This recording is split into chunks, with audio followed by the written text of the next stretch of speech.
এই প্ল্যাটারটা পছন্দ করে না এমন মানুষ খুঁজেই পাওয়া যাবে না। আমার মনে হয় ছোট বড় সবার পছন্দের এই চাইনিজ ভেজিটেবল সাথে চিকেন ফ্রাই, ফ্রাইড রাইস। এই প্ল্যাটারটা খুব সহজেই বানিয়ে ফেলা যায়। গত ভিডিওগুলোতে চাইনিজ ভেজিটেবল এমনকি চিকেন ফ্রাইয়ের রেসিপি দেওয়া হয়েছে। আজকে আপনাদের সাথে শেয়ার করব ফ্রাইড রাইসের। অল্প খরচে অল্প সময়ে একদম খুব তাড়াতাড়ি করে নিতে পারবেন এই ফ্রাইড রাইস। প্রথমে আমি গরম পানি করে নিয়েছি। এই পানি গরম করার সময় আমি দিয়ে দিয়েছি সয়াবিন তেল। এতে করে চালটা অনেক ঝরঝরে হয়। পানিটা যখন ফুটে এসেছে তখন আমি চাউল দিয়ে নিয়েছি, আগে থেকে ধুয়ে রেখেছিলাম। এখানে চিনি গুঁড়া চাল ব্যবহার করা হয়েছে। সাধারণত ফ্রাইড রাইসে চিনি গুঁড়া চাল ব্যবহার করা হয়। চালটা যখন 80% সিদ্ধ হয়ে গেছে তখন আমি একটা স্ট্রেনারে ছেঁকে নিয়েছি।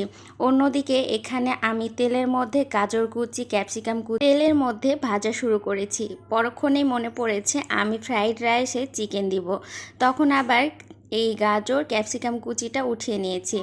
এই তো সেম তেলেই আমি চিকেনগুলো দিয়ে নিচ্ছি। চিকেনগুলো খুব ছোট ছোট করে কেটেছি।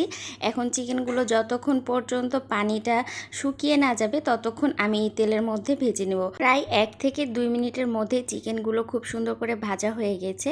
তখন আমি ওই তো ক্যাপসিকাম আর গাজর কুচিটা দিয়ে নিয়েছি। এখন ক্যাপসিকাম, গাজর কুচি, তারপরে চিকেনটা খুব সুন্দর করে ভেজে নিব। যখন অনেকটাই ভাজা হয়ে গেছে এখন কিছুটা পেঁয়াজ দিয়ে নিয়েছি। দেখতেই পাচ্ছেন পেঁয়াজগুলো কিভাবে কেটেছি, আমি ফালি করে কেটে নিয়েছি। এখন যখন এগুলো ভাজা হয়ে গেছে মধ্যেখানে একটা ডিম দিয়ে নিব। আমি এখানে একটা ডিম ব্যবহার করেছি, আপনারা চাইলে একাধিক ডিম ব্যবহার করতে পারেন। তো দেখতেই পাচ্ছেন ডিমটা দেওয়ার পরে এখন সামান্য গোলমরিচের গুঁড়া দিয়েছি। আমি ঝালের পরিমাণটা একটু কমিয়ে দিয়েছি, মানে গোলমরিচের গুঁড়াটা একটু কমিয়ে দিয়েছি যেহেতু আমার মায়াবতী খাবে। আর এখন আমি ডিমটা এবং ভেজিটেবলগুলো খুব সুন্দরভাবে একসাথে নেড়ে চেড়ে দিচ্ছি। দেখতেই পাচ্ছেন কতক্ষণ নেড়েছি, খুব বেশি না, 1 থেকে 1.5 মিনিট নাড়ার পরে যখন ভাজা ভাজা হয়ে এসেছে এই পর্যায়ে আগে থেকে যে সেদ্ধ করে রাখা চালটা ছিল এখন দিয়ে নিচ্ছি। ফ্রাইড রাইস করার সময় খেয়াল রাখতে হবে কড়াইটা যেন একটু বড় হয়। আমার কড়াইটা একদম ছোট হয়ে গিয়েছিল, এই কারণে নাড়তে চাড়তে অনেকটাই অসুবিধা হচ্ছিল।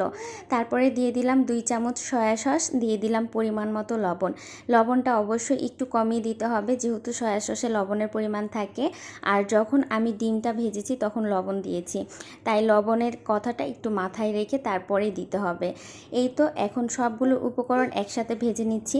প্রায় 2 থেকে 3 মিনিট ভেজে নিয়েছি। এটা দমে দেওয়া হয়েছিল প্রায় 2 থেকে 3 মিনিট ঢাকনা দিয়ে ঢেকে। অফ ক্যামেরায় ওইটা করে নিয়েছি। তারপরে দেখতেই পাচ্ছেন আমার ফ্রাইড রাইসগুলো খুব সুন্দর ঝরঝরে হয়ে গেছে। তো কেমন লাগলো আজকের ফ্রাইড রাইসের রেসিপিটা? ভালো লাগলে তো অবশ্যই জানিয়ে দিবেন।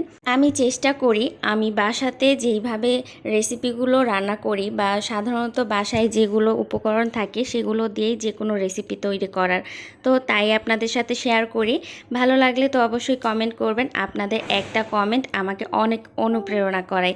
তো আজকের মতো এই পর্যন্তই। আল্লাহ হাফেজ সবাইকে।